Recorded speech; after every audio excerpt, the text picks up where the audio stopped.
Helen Steel is a key figure in the Spycops Scandal and subsequent undercover policing inquiry, much of which is ongoing. There are still answers to be obtained, and certainly, once you know the story, I have so many questions that I would put to Helen Steel and the others.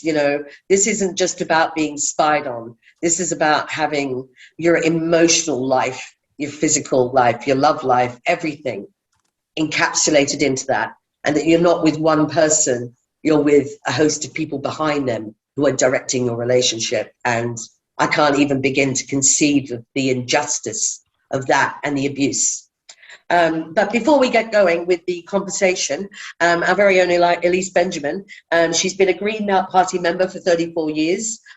She was elected a Green councillor for 15 years and was the first Green to be Lord Mayor of Oxford. Her association with this is has a long history of direct action herself, including squatting, peace protests and land occupations in critical masses. And she was involved in the Newbury Bypass campaign in the 1990s. She was also a member of the committee that ran non-violent direct action.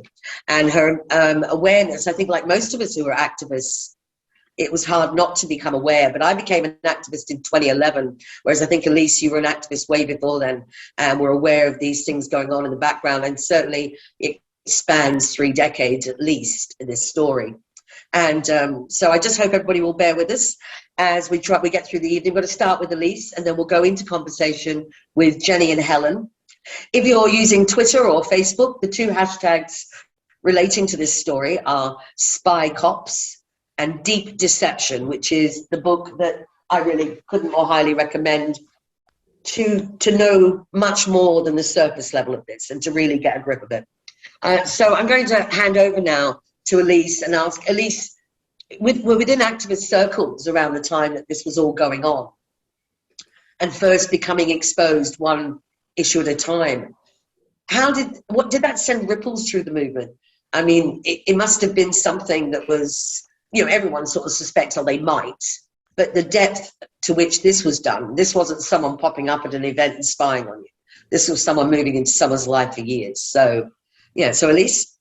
So, I mean, we'd always known they were undercover cops, but you could tell who they were. They generally had shaved heads and didn't talk or act like the rest of us. And a lot of activists have become very good at sharing photographs of the people that we knew were undercover cops.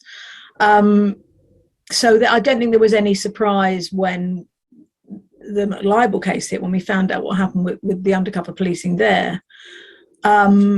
And I have very direct experience. I mean, I knew Mark Kennedy. I'm absolutely convinced that we had an undercover cop at a land occupation that I did in the mid-90s. So that I think the shockwave when the news about Mark Kennedy broke was a massive shift, and I was kind of totally numbed from it, having met Mark at various campaigns. But it was the friends who were taking to social media to say, I can't believe this. He was a friend of mine. And that was where the shockwave, people starting to share their experiences of knowing him and then knowing the other undercover cops. And then that kind of betrayal of trust. So stories started to come out. And then that made me suddenly clicked with me that when we did the land occupation, this volunteer just turned up from nowhere. He said, I'm just an ordinary bloke from Marston, which is a district in Oxford. Never done anything like this before, but I'm really concerned that we've lost our access to this land. So I've got a van, I've got some time, I'll help. And it was always odd that he'd gotten off for a long walk just before the police arrived and then came back just after. But he claimed that he just had a stroll because he'd never been on that land before. But then he vanished. And that was, so you suddenly, not only have you got the shockwave of the news of the undercover cops breaking, but you've also got suddenly remembering incidents where you think, oh my God, that was an undercover cop. What did I say to him? So it was actually frightening, I think. Did you find then you were holding yourself in check in your relationships, and did that damage activists? I mean, because certainly I know in my perspective it did, that it damaged because you were then like, oh, can I trust you? Can we do this work together? And it kind of sends a seam of mistrust through a movement. Yeah, I mean, what I saw were friends who were all, we'd campaigned on, like Newbury, for example, the big networks that we still have, especially in Oxford, with from our Newbury days. Suddenly, it was like everyone was kind of closing in smaller groups because we didn't know who we could trust anymore. Yeah, And yeah, that's horrible. yeah. I can see how that would be. And so when you talked about, just to clarify for anybody who isn't aware of the case, Mark Kennedy was an undercover police officer, but known as Mark Stone. So all of these police officers obviously have two names because they were who they were in their lives and who they pretended to be in the lives of the women they were with. Yes. Sorry, Elise, carry on. No, I mean, so it was interesting because I know from friends. So I was actually chatting to a friend about it a couple of days ago, who lives around the corner, and she was remembering knowing Mark and Mark being a mate, and they were all on a demo together, and how he said he'd look after her and make sure she wasn't arrested, and she was arrested, and it was brutal. And so Yeah, it was only afterwards when it all came out that she realised. I think she also feels like she was set up. There was also incidents, and I'm sure that Helen will go into this later, about where the police were actually provoking and encouraging maybe actions worse than we were actually intending, as activists that we were intending, and stirring things up and stirring moods up. So, yeah, it was hardly a benign operation and not limited in its impact. It impacted so broadly.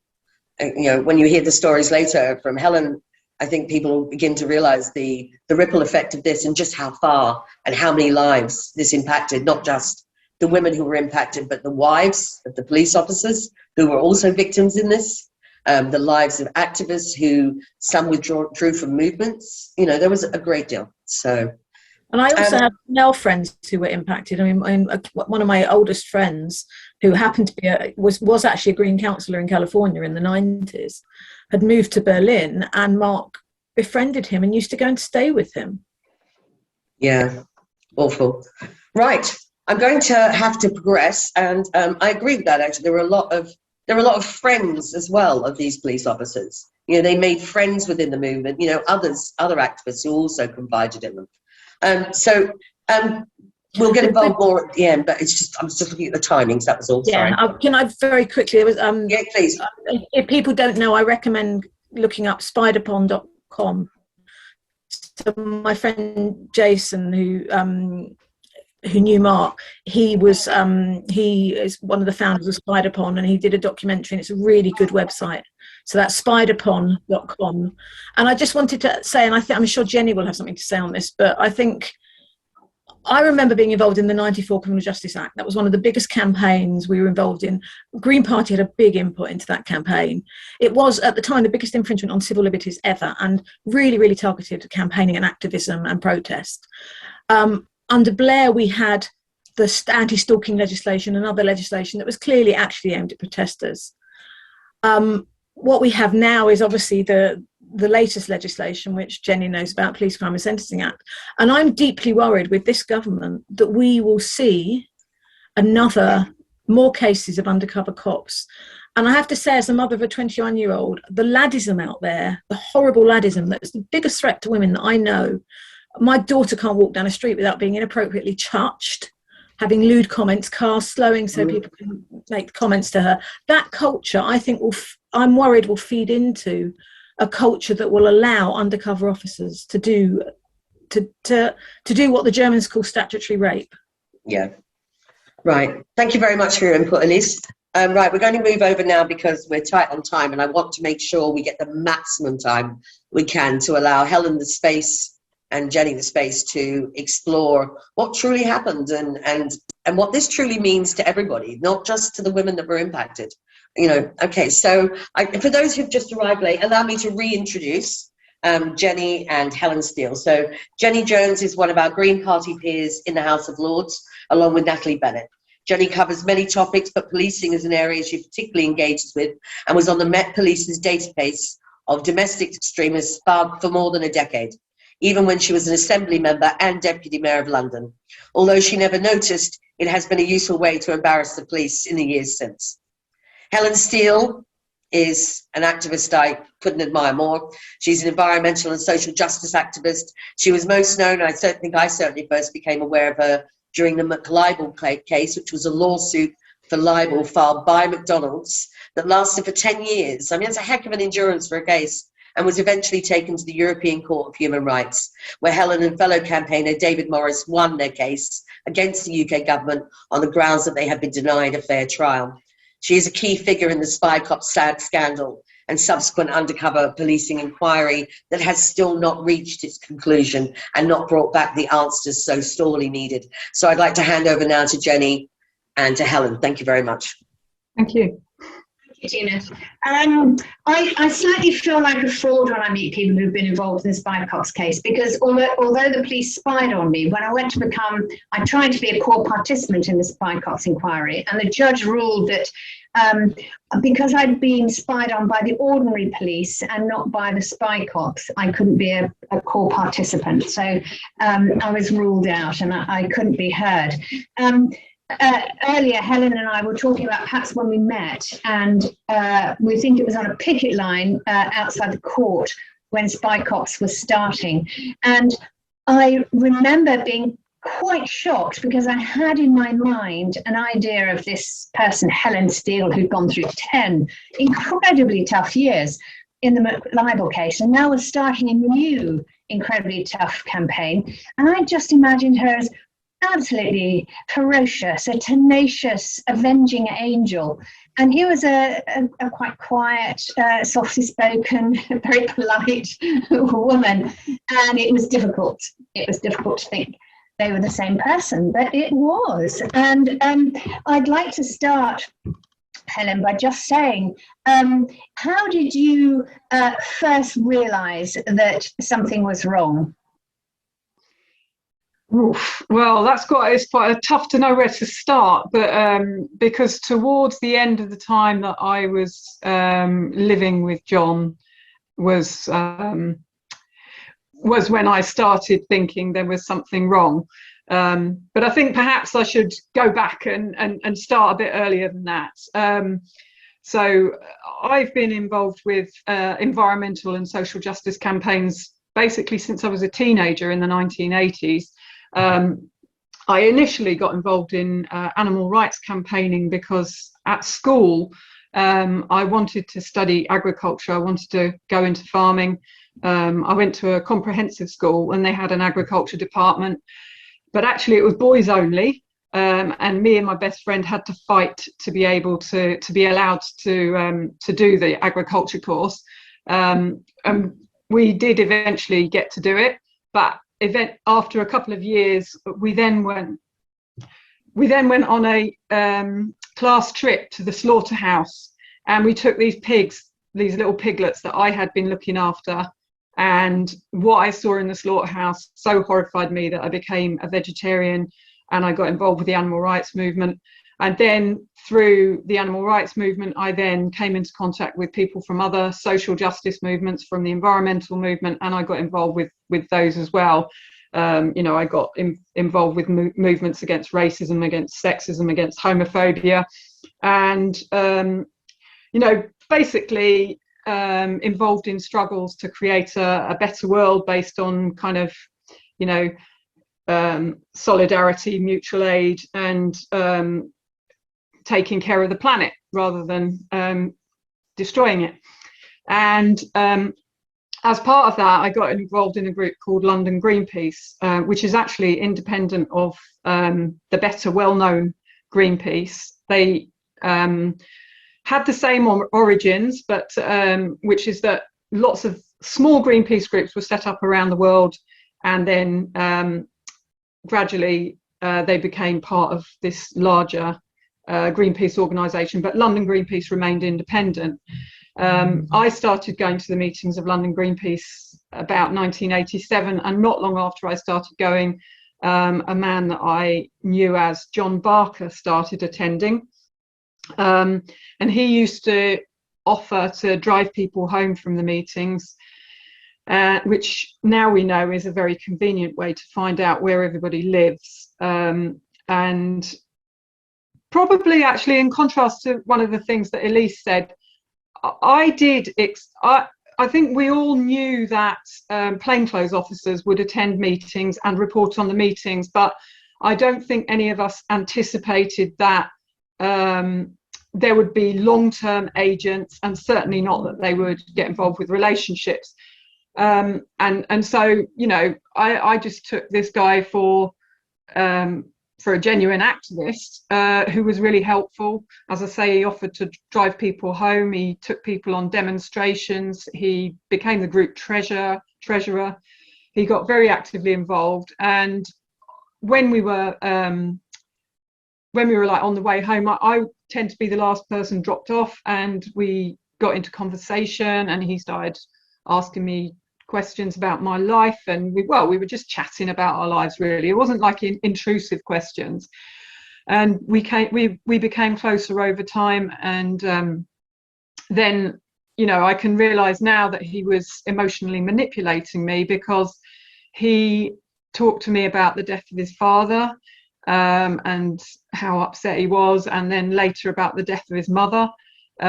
He borrowed money from me to go to his mother's funeral in New Zealand, and wrote to me about, you know, he sent letters postmarked from New Zealand describing the funeral. Like, in reality, his mother and his father hadn't died, they were still alive. I only found this out many years later. And so the lengths of emotional manipulation that he was going to was really quite something. And but as I say, I didn't know this at the time, and you know, we seemed to get on really well. We seemed to have a lot of shared interests, both in politics, and also, you know, we both liked walking in the countryside and enjoying nature. And it kind of felt like a bit of a match made in heaven. And eventually we moved in together, and he talked to me about how he wanted to have children with me, and, you know, talked about how he wanted to spend the rest of my life with me. And then he seemed to go through something of an emotional breakdown, which was really quite long and protracted, where he disappeared, then he came back, then he, you know, would go off again. And he would say that his head was in a state, he felt alone in the world because his parents had both died, and everyone who he, you know, he had no family, and the only person who'd ever cared for him before had left him. He told me all sorts of kind of sob stories that made me really worried about his mental state. And then he basically disappeared for good. And I had 2 letters from him postmarked from South Africa, where he said that he'd had to run to kind of escape, you know, to clear his head. And the way he talked in those letters, I mean, he revealed that he said he'd been abused as a child. And I, as I say, I was really worried about his mental well-being. So I started trying to track him down. But basically everything that I investigated turned out to be false. And then, you know, I started wondering who he was, whether he might have been a spy. I should mention, actually, that by this point, we'd had the writs. I was in a relationship with him when I got the writ from McDonald's. And, you know, it became apparent through the McLibel case that McDonald's had spies infiltrating London Greenpeace, private investigators. And, you know, as well as worrying about whether he might have been a policeman, an undercover policeman, I also worried that he might have been a private investigator, or I worried that he might have been, you know, on the run or something like that. And so kind of had vanished for that reason. While McLibel was going on, obviously my focus had to be mainly on that. But one day, going home from court, I used to pass the registry of births, deaths and marriages, and I went in and just really on instinct one day and looked through the registry of deaths and found that John had actually been using the identity of a child who died when he was 8 years old. And when I saw that certificate in front of me, you know, I really felt my world kind of fell apart. Here was the person who I thought I knew and trusted the most, and I didn't know anything about him. I didn't even know his name. So, if someone that I thought I knew so well could turn out to be not exist, what did that say for all the other people around me?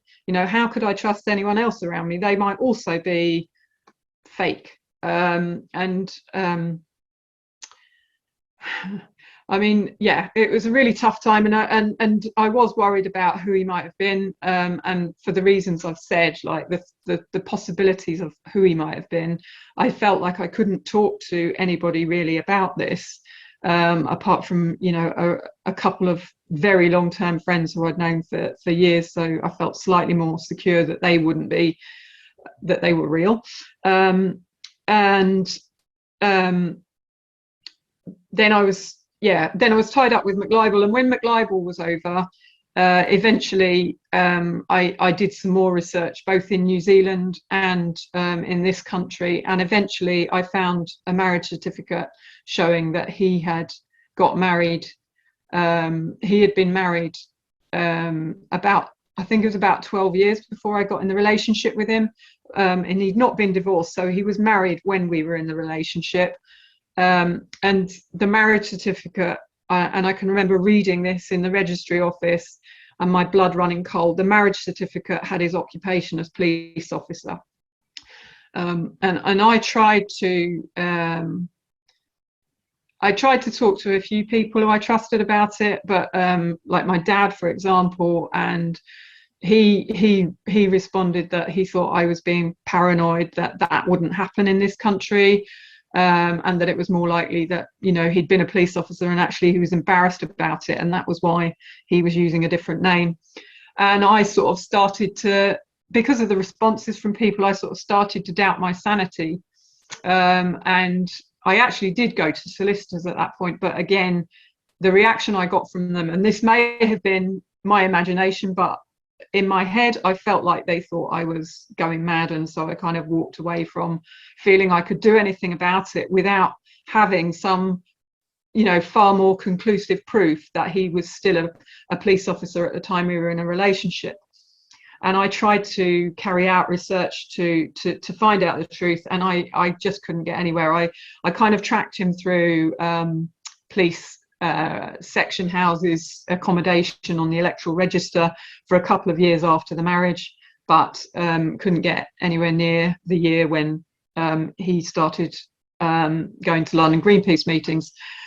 So I kind of gave up in a way until in 2010 I was contacted by a woman who I had known through Reclaim the Streets, the environmental protest group in the 90s. And I had known her name was Rosa. I knew her partner, who was Jim Sutton, and he had disappeared as well. And people had wondered about him after he disappeared, but no one had any proof, and it was all just kind of rumor and speculation. But she had eventually managed to track him down after tracking down the headquarters of the Special Demonstration Squad, which was the unit that they were from. And then he actually manipulated her back into a relationship. She ended up having children with him, and then she ended up having to flee to a domestic violence refuge in order to get away from his emotional and physical abuse.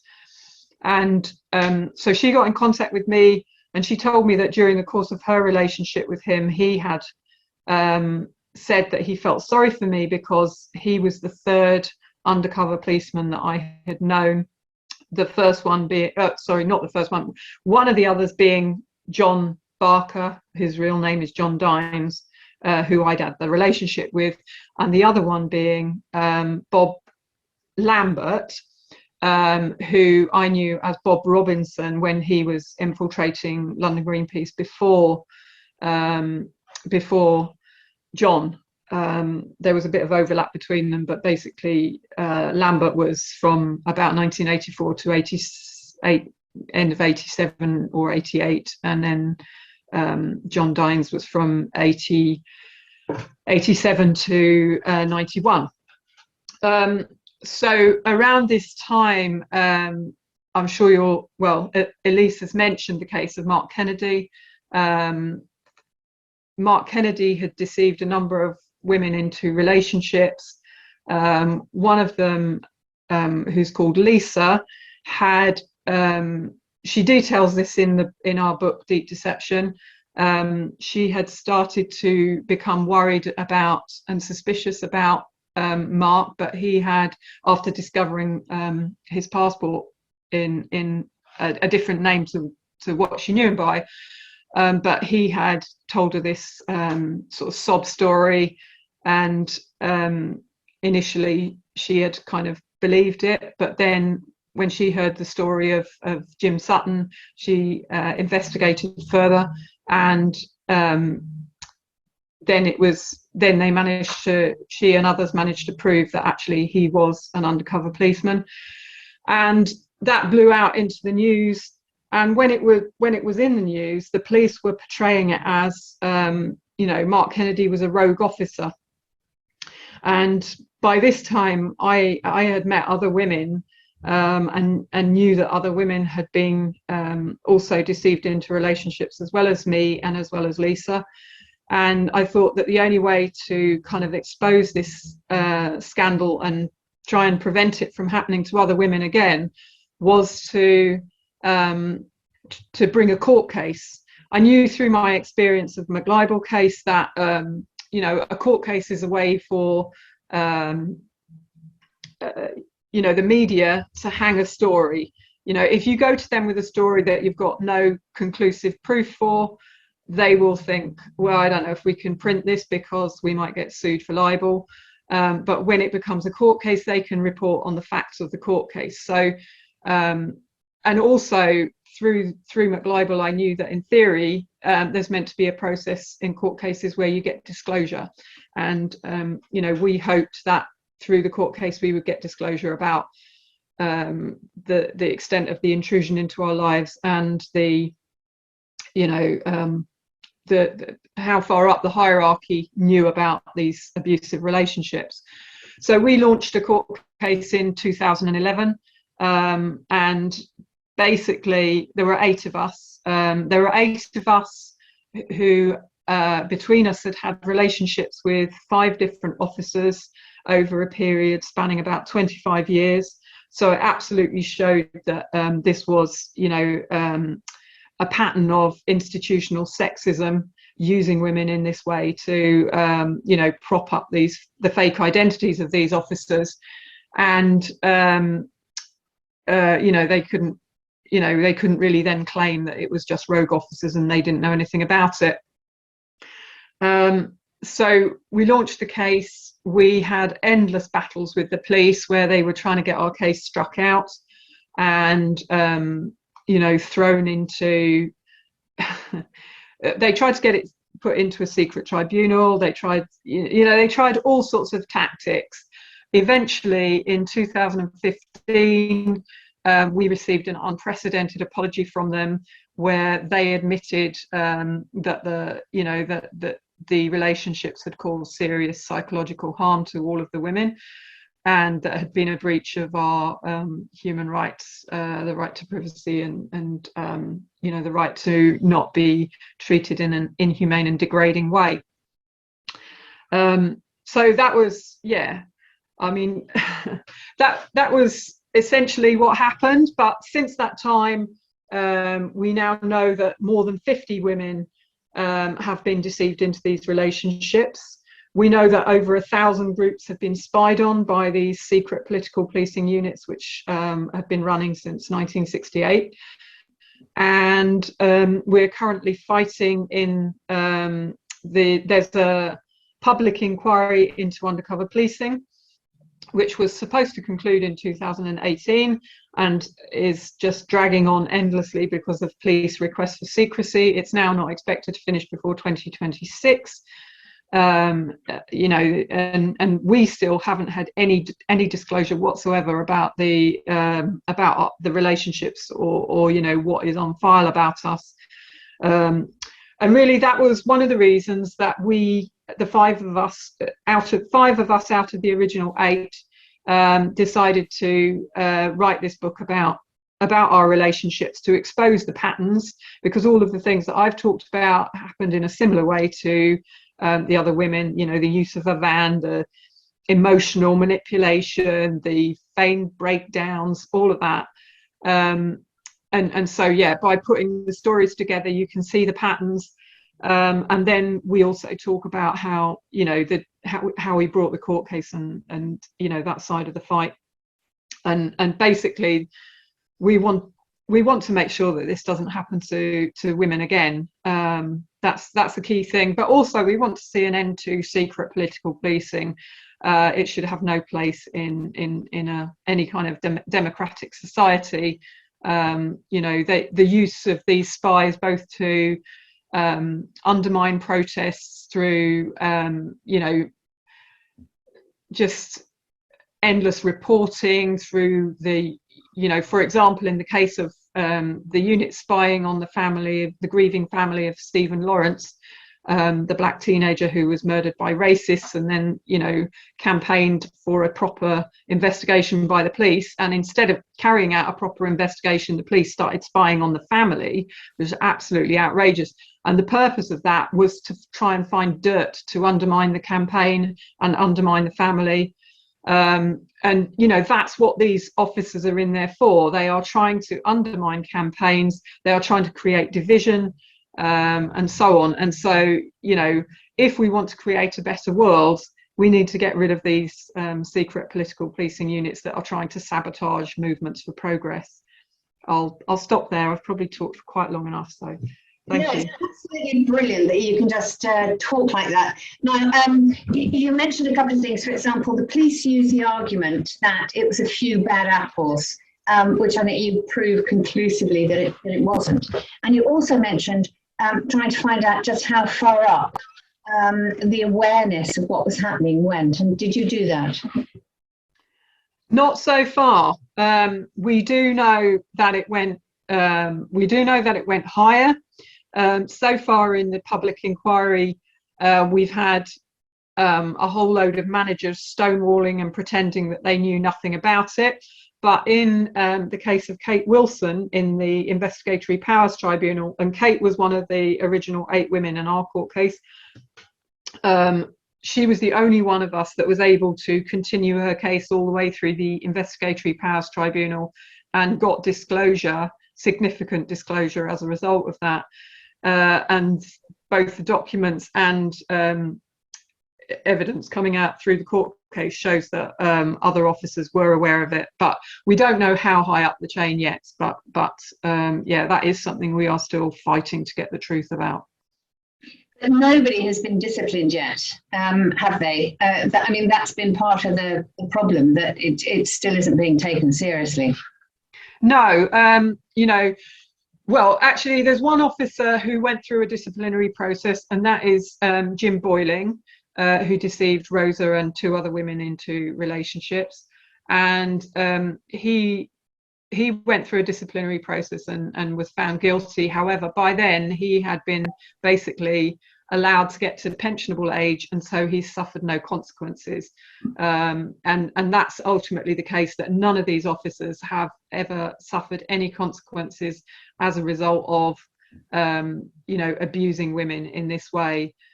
Despite the police saying that it was terrible and it should never have happened, they've done everything they can to stop the men being held to account. The Crown Prosecution Service actually colluded with the abuse of the men by saying that these were genuine relationships based on mutual feelings, you know, completely disregarding the fact that we were deceived and therefore our consent was fraudulently obtained. And, you know, they basically violated our rights. So, yeah. You have, of course, I mean, the whole court case, the inquiry has affected a change in the law, because what the police have done now is that they've passed a law that gives legal immunity to undercover officers and operatives. And there's something like 500 police officers who can authorise that immunity, which seems a little bit less than open on the part of the police? Yeah, it's absolutely outrageous, actually, because the inquiry was supposed to be an investigation into how this happened and how to prevent it happening again.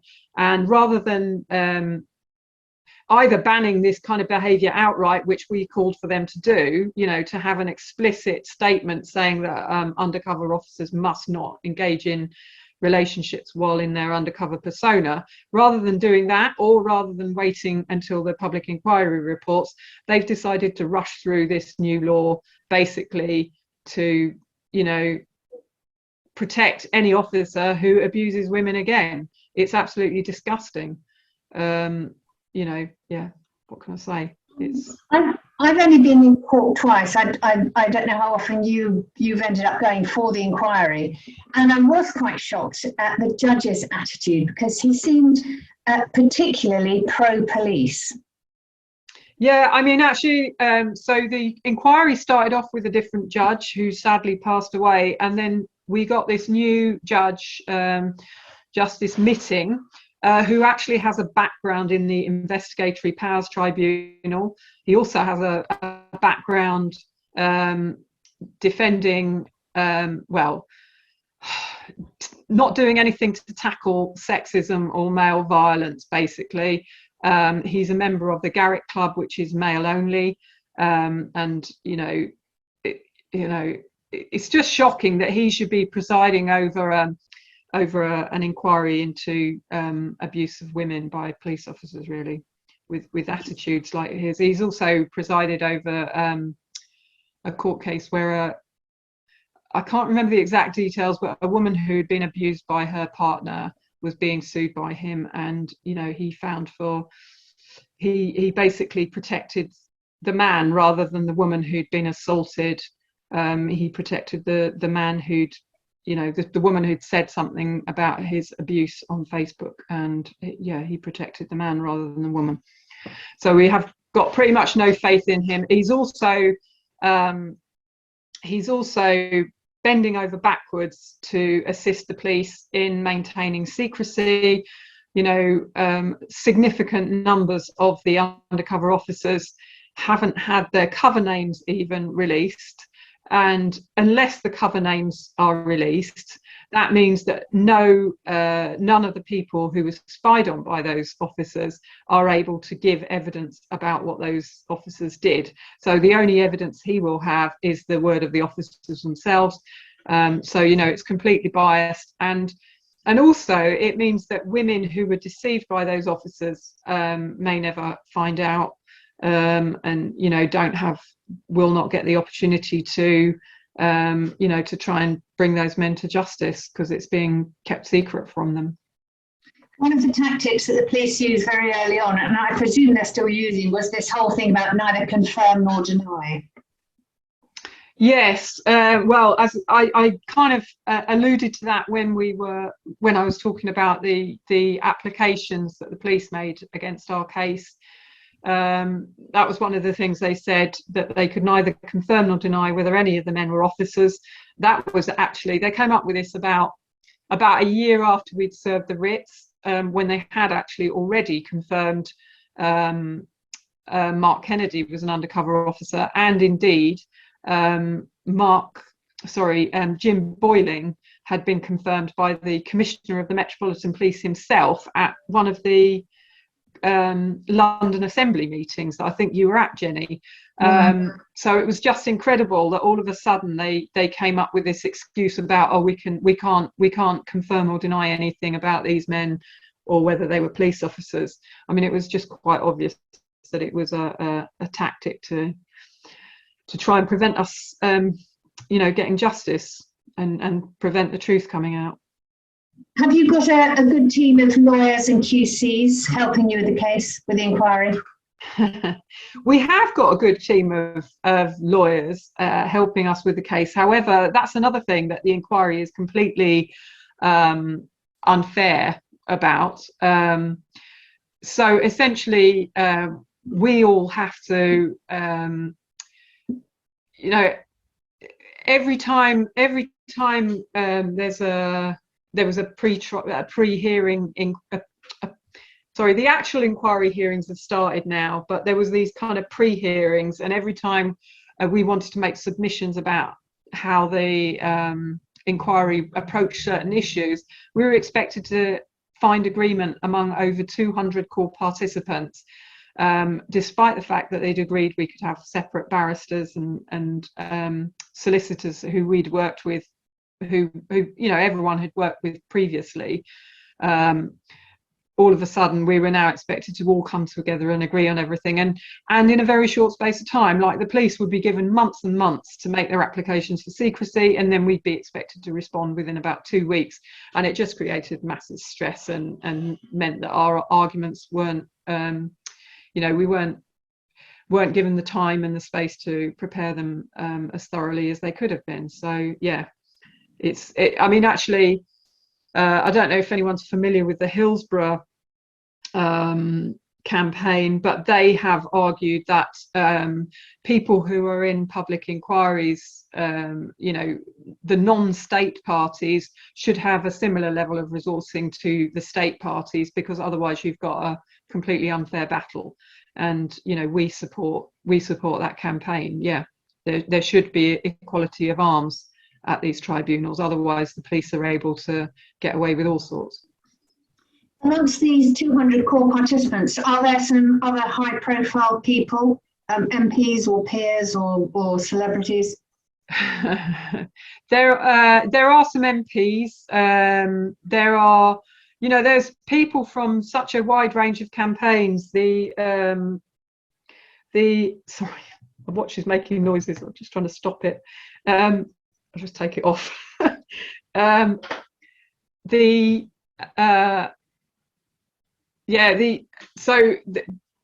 part of the inquiry that's been heard so far is the period from 1968, when the Special Demonstration Squad was set up, until 1982, and we've heard evidence about the initial spying was on the campaign against the Vietnam War.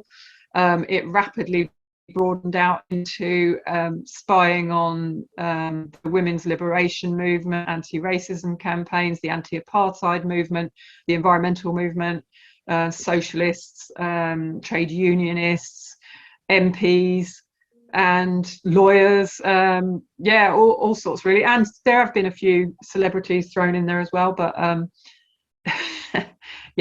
but mostly it's just ordinary people trying to fight for their rights, trying to fight for a better world, that are being reported on. And the reporting is really quite intrusive. There are, in the last hearing, there were documents referred to that talked about a particular campaigner having a heart attack, another campaigner, a woman, she's pregnant, and speculation about who she might be pregnant by. There's stuff about where people work, there's stuff about where they live. It's really intrusive record keeping. The other thing that's actually emerged is that a lot of it was driven by MI5.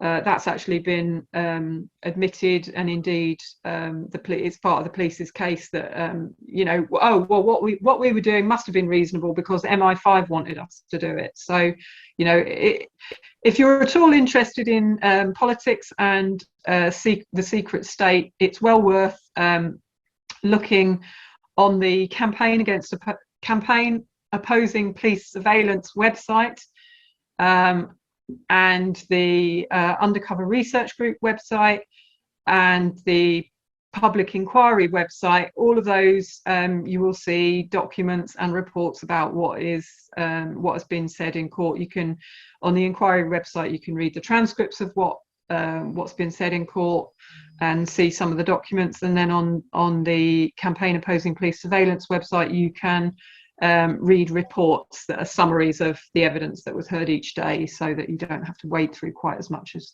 reading the transcripts.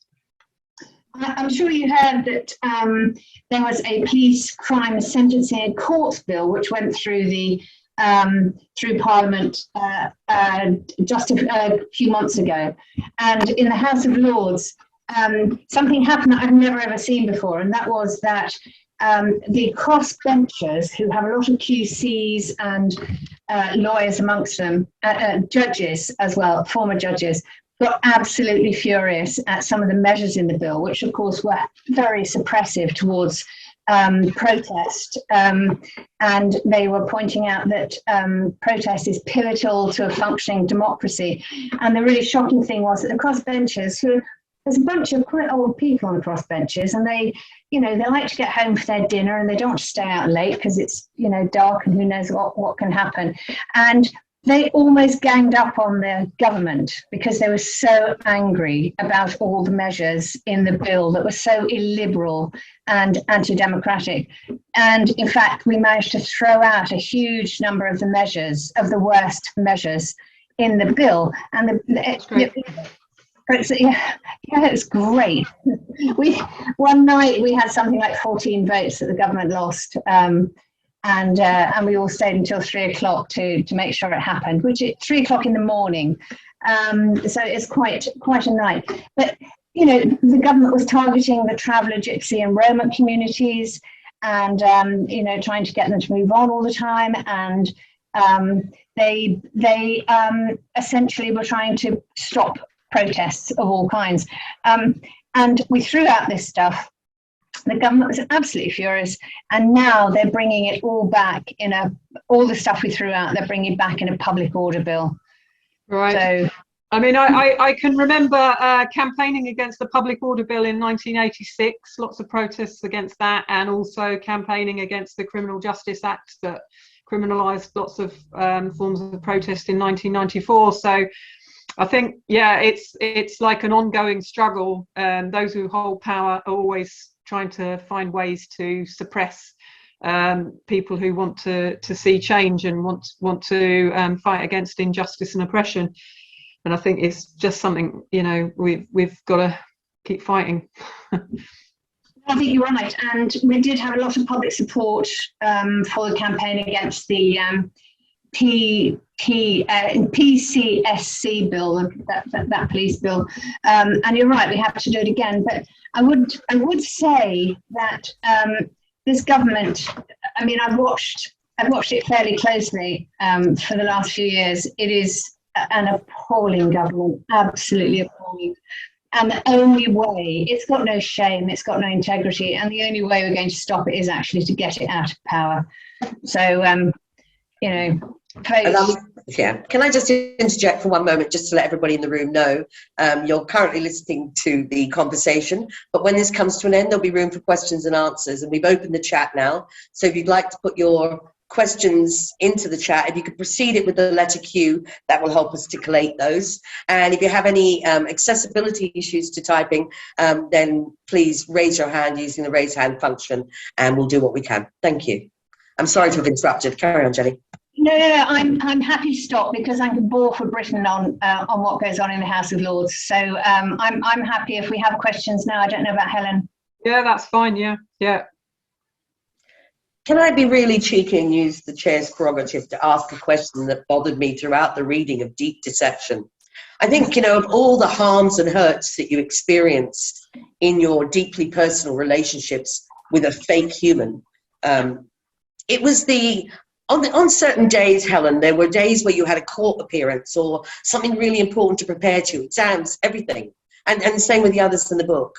And on those days, sometimes the partner would trigger an argument or have a breakdown or pull you into their turmoil, which unsettled you then for the next bit. And do you think, was that part of the ploy, or was it poor timing, or were they actually actively analysing which buttons to press?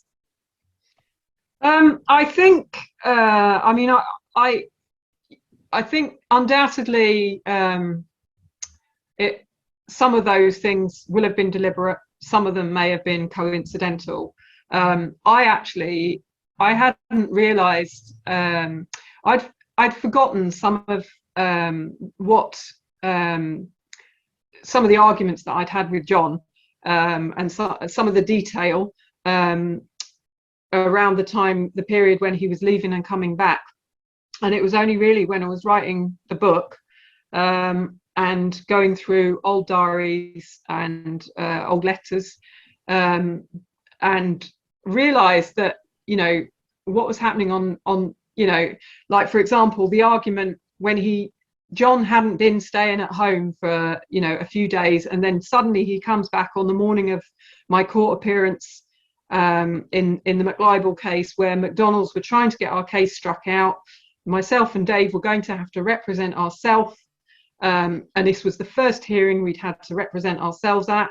We didn't really know what we were doing, and John turns up in the morning, provokes an argument, completely destabilizes me. I broke down in tears. I've described it in the book,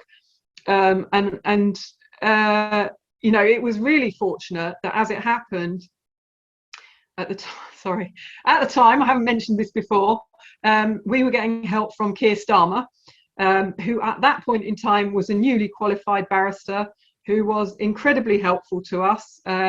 He believed in the principles of freedom of speech, and he was helping us for free to prepare our case. Now, as it turned out, on that day when John completely upset me, destabilised me, it so happened that Keir had a court case that he was dealing with cancel or postpone, and so he became free to represent us at the hearing. And all of a sudden,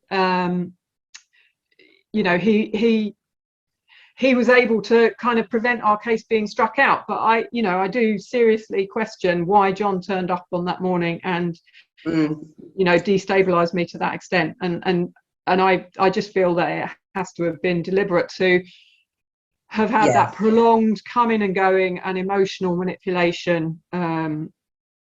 It feels like an attempt to destroy me, to be honest. So absolutely. Okay, I've got one of the first questions through. It's from Nicola Watson, our Green Party woman. I have often wondered whether the Green Party has had infiltrators over the years. Does Helen think that could be true? Yes, certainly. I have no doubt at all that there will have been people within the Green Party that will have been reported on by these undercover policing units. I think to find out the detail, you have to really, look at documents as they're disclosed. I think, in fact, there has been some reference. I might be wrong. I think there may have been reference to the Green Party in some of the documents already disclosed, but I could be wrong on that. Yeah.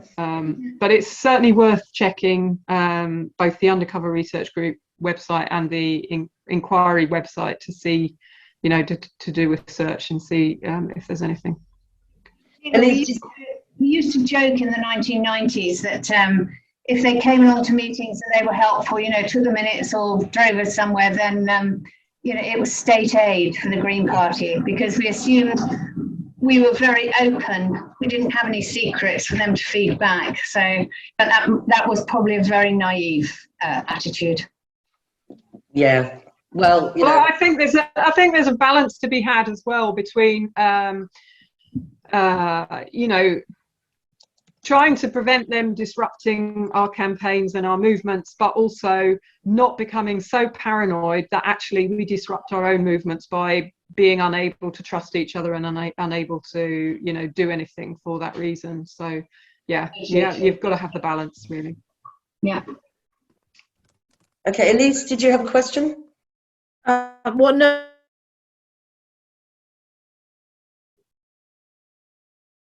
You seem to have frozen. It wasn't it was just to say that we had one.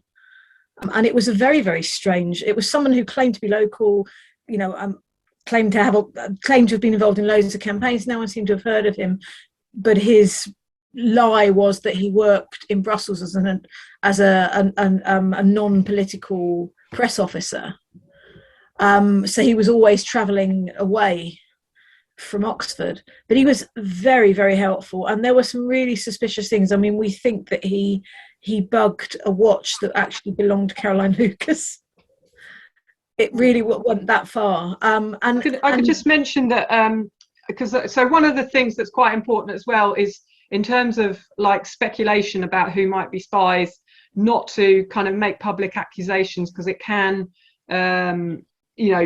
disrupt movements. But on the Undercover Research Group website, there is actually a guide to what to do if you suspect that somebody is a spy, like steps to take to investigate and ultimately get in contact with the undercover research group if you think you may have discovered one. So it's worth looking at that. With this particular person, it was things like, wearing an identical coat to someone else and then walking off with their coat with some important paperwork in it. Bits that you begin to be a bit suspicious, and then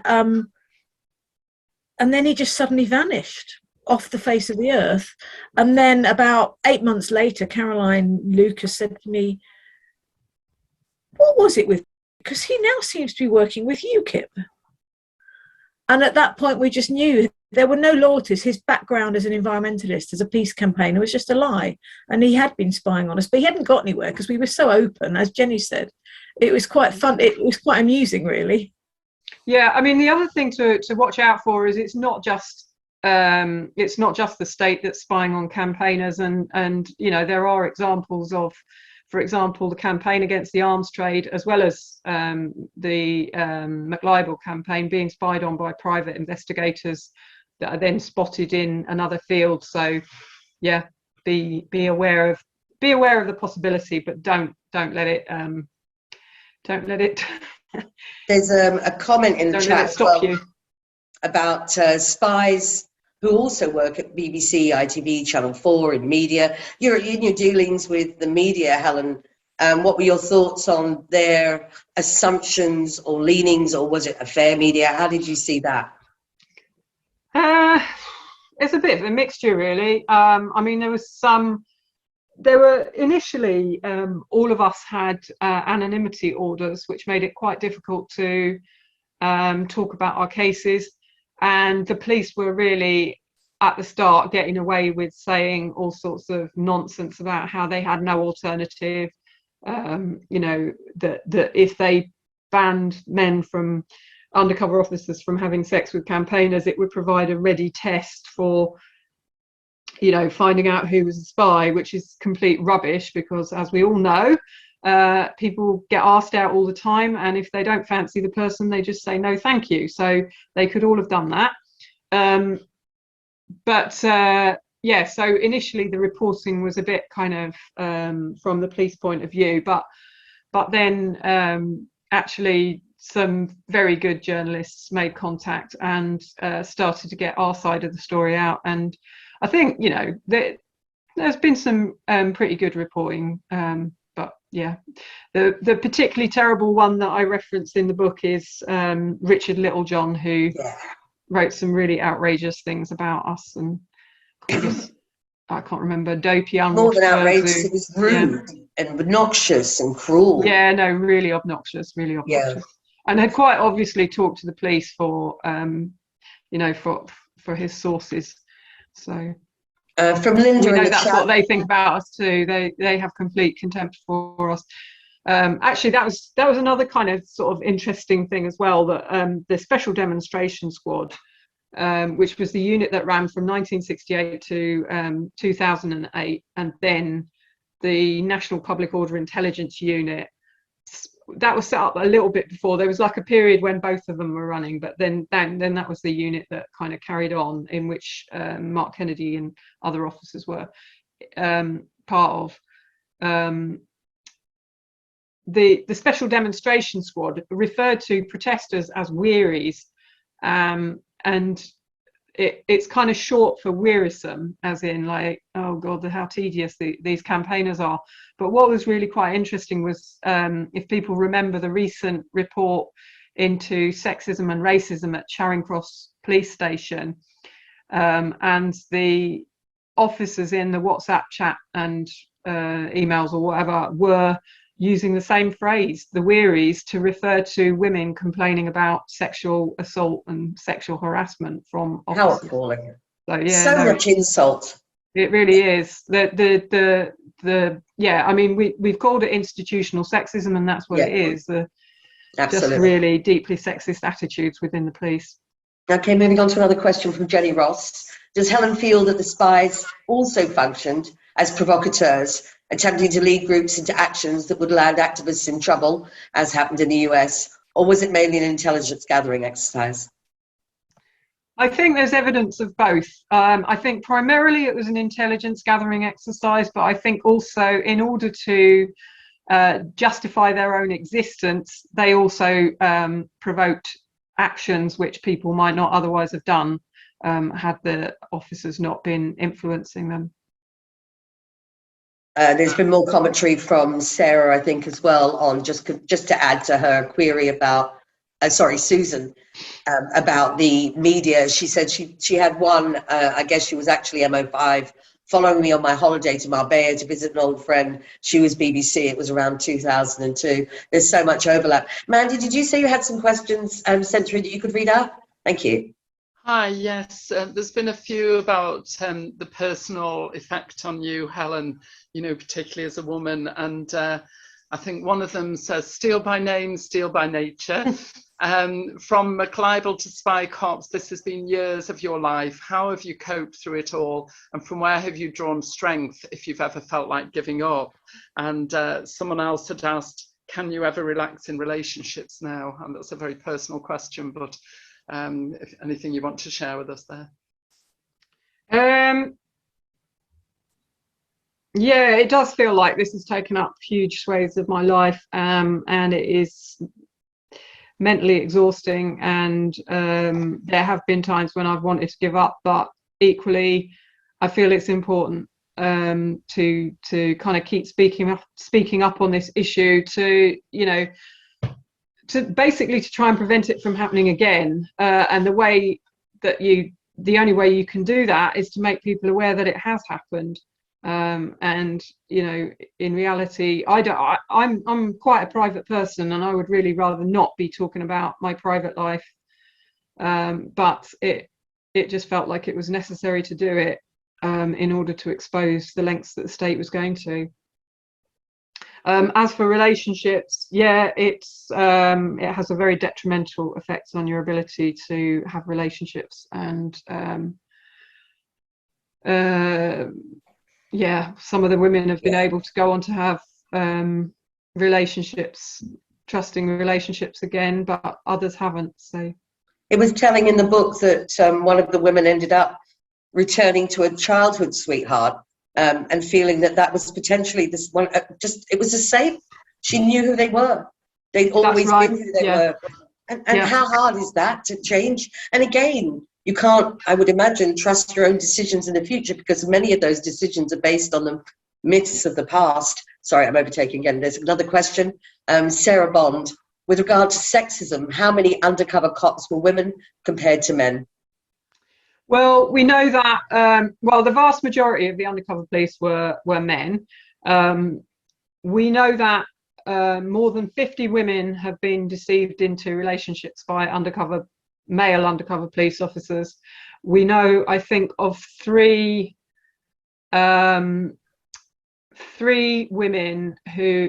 undercover police women who had sex or intimate relationships with male campaigners. Two of them were short, basically one or two night stands.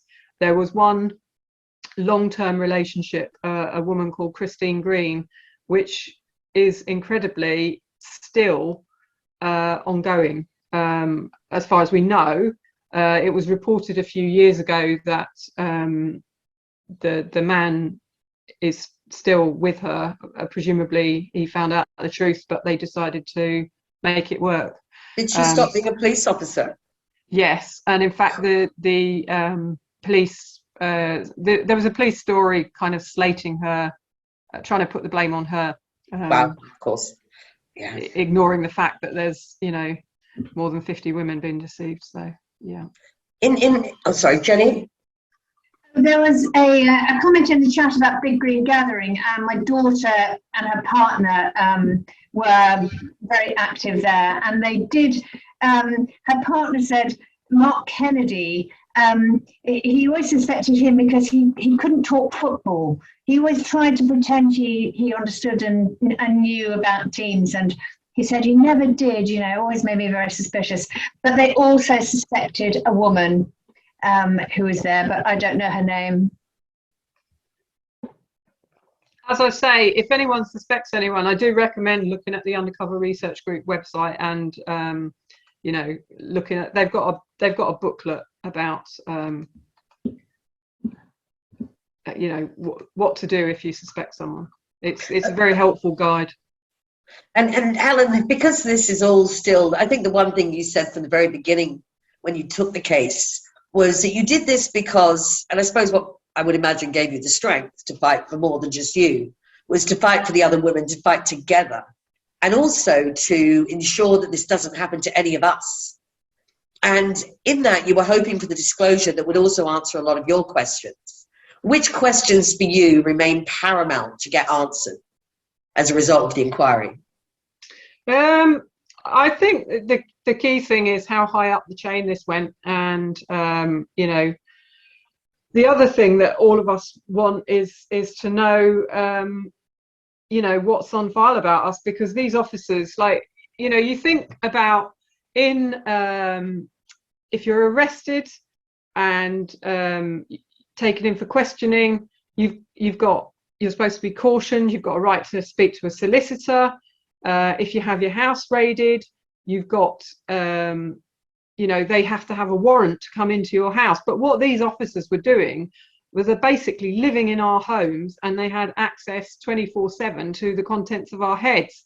And, you know, we thought they were trusted partners, whereas actually they were manipulating, abusing, and sucking information out of us. And I think, you know, we want answers as to what's on file. Yeah, that's. Thank you. I was just checking in the questions and answers, and I think, Mandy, was there any more that came through directly to you rather than to me? Elise has said she has a question for Helen. So if you'd like to put it, Elise. Yeah, I'm interested. Obviously, I knew that Keir Starmer was involved with McLibel, but I also know what happened, what he did after that, and how he's treated protesters since then, and the comments that he made about Mark Kennedy, saying it was a one-off and so on. And I wondered how you feel about how he's changed. And well, I think it's sad, but you know, like, it's hard to say, basically, because I haven't seen him or spoken to him for years. So obviously he appears to have substantially changed his views, certainly on freedom of speech and the right to protest. But I haven't actually spoken directly, and I've got no idea how he's ended up taking the positions he's been taking. I think a lot of people, it is alarming that it was a career move. So the McLibel thing was a good way of him sort of proving his worth and stepping up. And it's great that he helped, but actually what he had in mind was where it would send his career. I don't actually think that's true. So he didn't.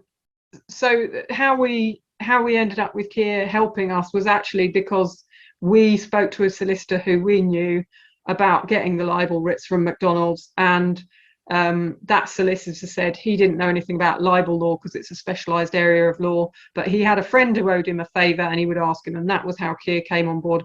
I actually do think he did the case for genuine motives at the time. He was actually, I think, either the secretary or the president of the Haldane Society of Socialist Lawyers at the time. He helped with the Legal Defence and Monitoring Group, which was set up to assist protesters. I really don't think that he did all that with, you know, with thinking that he would end up where he is now. I think it's just that influences along the way have changed him. So, and let me get a quick question in from Susan Chester for Helen. What was the moment you felt you had solid proof to get somewhere with your case? Well, it was really when Rosa. Came and told me that her partner, Jim Boyling, had admitted that my former partner had been an undercover police officer, and at that point, I felt, well, that's conclusive proof. So, I mean, yeah, it was conclusive proof, but we still had to argue the case in court, and the police were still trying to get it thrown out. So, yeah. Mandy, would you like to ask a question? Yes, I'm just going through the ones. There's still a few more that had come in. I'm just trying to find the right one again. Yeah, Helen, at the risk of sounding like I'm trivializing what you went through, which I'm sure the questioner doesn't want to, it sounds like the plot of a really good film.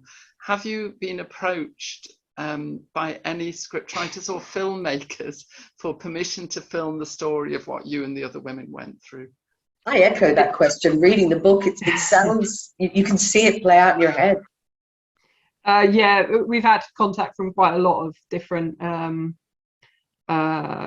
both drama and documentary type, what do you call it? I don't know, companies. And, you know, we're considering what we want to do, because obviously it takes time, and it takes a lot of mental energy as well. So at the moment, we've not got a definite path, but we are discussing and looking into it. Has your relationship with the other women who you went through this with continued, and that closeness continued? Because I know that one of the turning points to me in the book is that you went from being isolated and imagining you were paranoid and perhaps slightly going mad because you really couldn't make everything make sense, to when you did start to weave it together. And you were key here because you found all the people, and you were there. I didn't find all of them. I knew of a lot of them, but yeah, no, that I think that's true. That was I mean, actually, that, you know, there's a long history of consciousness raising groups within the women's movement, where women come together, they share their experiences, and they realise that, oh, it wasn't just me this happened to. Lots of other women experience this. It's a structural problem. It's not just an individual problem. And that's what happened to us when we came together to fight the case. All the things that we had before thought were kind of, oh, why did I fall for that? Yeah. That was really stupid. You know, how can I trust my own judgment? Like, why didn't I see through it?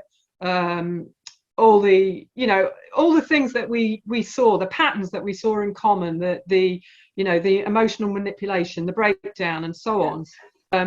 That really coming together to hear each other's experiences really strengthened us as a group, and I mean gave us the strength to fight on. When and you described, helped make us feel like it wasn't our fault. We weren't stupid and we missed something. Yeah. It was basically the whole machinery of the state making sure that we wouldn't find out the truth about these men who deceived us into relationships. So, you know, what can you do when the whole range of the state is you know, conspiring against you? Yeah. Mandy, would you like to come in? Yes, there's been a couple of questions about the wives of the police officers, the spies. Did any of them know what their husbands were up to? Have any of them joined the court case or put in complaints, etc.? I don't think any of them knew what was going on at the time, but certainly the officers whose relationships have been reported on in the news now know about their partners having had relationships while they were still married. And some of the women are, you know, really appalled and have applied to become core participants in the public inquiry. We've spoken to some of them, and, you know, the police basically were exploiting their goodwill and their trust as well, by, you know, using, because it was actually one of the requirements for the officers in these units to be married, because they wanted something for the men to, well, as they put it, avoid them going rogue, going native. They didn't want them to come over to, you know, the protesters. So they thought if they had partners at home, that would be a kind of thing to bring them, keep them in the police and keep them, you know, from going over to protesters' side. Jenny? This is a really trivial question, but it did pop into my head. Helen, how did you find his married name so that you could look up the marriage certificate? Well, so he had actually, during the latter part of our relationship, he had told me this story about how the father that he had grown up with wasn't his real father, that his aunt had told him about his real father, and he told me the name of his real father and said that he was going over to Ireland to search in the records for him there, because apparently he was from Ireland. And he told me the name, and I still remembered that name. And then years later, when I was doing the research in New Zealand, I came across the surname of the woman that was supposed to be his aunt. This is a really complicated story. I'm going to lose people. Sorry. You couldn't lose people if you tried, honestly. And it was quite an unusual surname. And so I and it was the death of the aunt's husband, and it referred to the children, and it said Debbie, who was the daughter's name, and Debbie had been John's significant ex that he talked about, and it said Debbie and John brackets London. And so I thought that's a coincidence, and I started investigating that, and through a very long convoluted route I eventually found the will of Debbie's grandmother, and Debbie's grandmother named Debbie with her married surname, and it was the same surname as the one that John had told me way back about this fake real dad in Ireland. So basically, yeah, it's too. Please read the book. The fact that there's a phrase "fake real dad," it just tells you everything you need to know, really, doesn't it? It's just crazy, absolutely crazy. Yeah, the lengths that they went to are really quite astonishing, and I would encourage people, give it another little plug, to read Deep Deception. There's the stories of 5 of us, and then how we came together to fight the court case, and all of the women have got similar stories of really extreme levels of manipulation and deceit and abuse. Similar, yes, but so much to each of the characters in the book. I mean, there are 3 women who are dealing with 1 police officer, and each of them has their own perception. I remember one of the really telling points was where one loved opera, and he claimed the love of opera, and the other one liked drum and bass, and then the other one liked something else. And I think, was it you who observed that he adapted to fit each persona? Well, it wasn't me. That was actually something I think that Rosa noticed, that it's what she called mirroring, and we came to see as mirroring, that in order to create a bond with you, they would reflect back to you what they thought you were interested in doing or hearing. And so if your taste was drum and bass, they would be really into drum and bass. If you were feeling anxious about whether they were telling you the truth about the fake passport, they would invent some story that was even more wild and wacky to reassure you that actually they were what they what. Yeah. There was a comment from Marilyn. Mandy, have you got that one?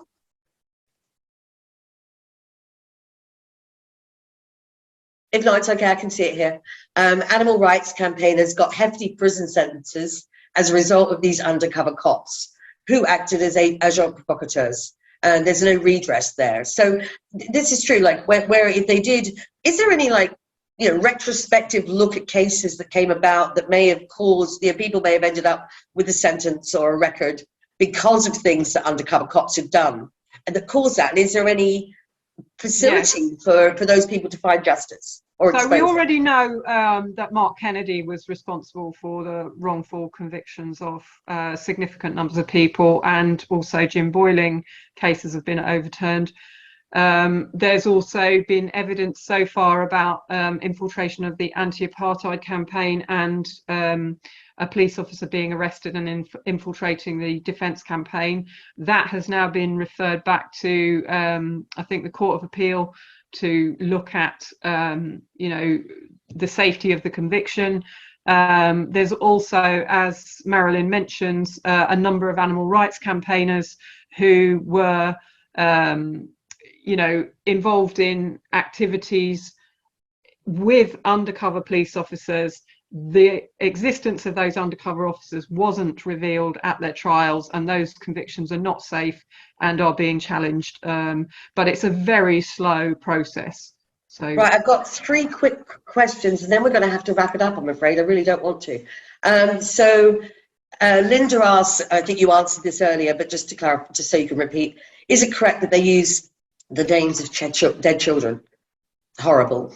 yes, they did. They used the names of dead children for decades. I don't think they do it now, because I don't think there's so much of a need to do it now.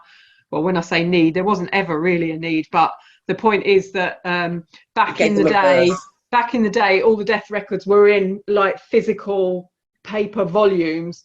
And so they couldn't just like add a name to be on the record to find, whereas now it's all computerized, and actually they can just add a name and details for any fake identity they want. So originally it was done to create a person, so they could create a fake ID based around a true existing birth. Okay, Yeah. so yeah, let me just go back to lots of people saying they're buying the book. Very wise, it really is worth it. Debbie, was it pure numbers game, or does Helen think the spies were predominantly male because the police believe female campaigners to be more trusting and easier to manipulate? At this point, I'd mentioned something else from the book where you finally caught up with him decades later, 25 years, I think it was, which must have been just harrowing in Australia. And when you saw him, you asked him, and I think you asked him, I think it was, you know, what was the purpose of this? You know, why did you do this? And I think the answer must have cut you so bad. And have you got time to answer that? I'm sure you remember. Well, he effectively said, what did I have? All I had was a van, which was effectively saying that he used me as cover. Yeah, so. I think a lot in the book made me cry, but I think that one for me made me really feel where you must have been, like, how dare you? That you used me as your cover to get into this movement, because it wasn't necessarily you they were spying on. You were a tool to get to, and that possibly makes it worse. I don't know how it can be much worse, because it's just horrific as it is. There's lots of observations as well, but we don't really have time to do this, and I feel really bad to cut people off. If you look in the chat, you'll find links to Police Spies Out of Lives, also Where to Get Deep Deception, the story of Spycops Network by the women who uncovered the shocking truth. Please don't imagine it is just harrowing. It is also one of the most uplifting and inspirational things I've ever read, in the sense that you realize that the determination of a few good women can overturn something that looks so undoable, and that once they were together and supportive, that this could change. And because of Helen Steel and the others, for all of us who are activists, are in a slightly better position than we would have been. And thank God for that bravery. So any last words, Jenny, Helen, before we close off the meeting? No, I just encourage everyone to carry on fighting for a more just and more sustainable world, and to check out the websites that I mentioned: Campaign Opposing Police Surveillance, the Undercover Research Group, and Police Spies Out of Lives, to find out more about both the spying and the campaign against the spying. Thank you. Helen, you're amazing, and I hope that you've found your contentment and happiness within what you've done, and pride in what you've guaranteed for the rest of us. Jenny, can't thank you enough for coming tonight. You too, Elise. Jenny, what more in the House of Lords or in law is coming up and what do you need help with from activists and from Green Party members and from people who just want to ensure we have some civil liberties and, you know, some justice? It certainly helps if there's public pressure, and protests still help. They still make it visible on the streets, so it is useful. And I do tweet about it quite a lot, and you know, follow the Green Party website as well. So thank you. And thank you, Helen. It was great to see you again. Thank you. Yes. And thank you everybody for coming. Truly an amazing evening. And I hope in Helen that I found another someone I can truly look up to and admire, and just takes my breath away. Do buy Deep Deception. And thank you very much from everyone at Green Party Women. Do hope you'll join us for the next event.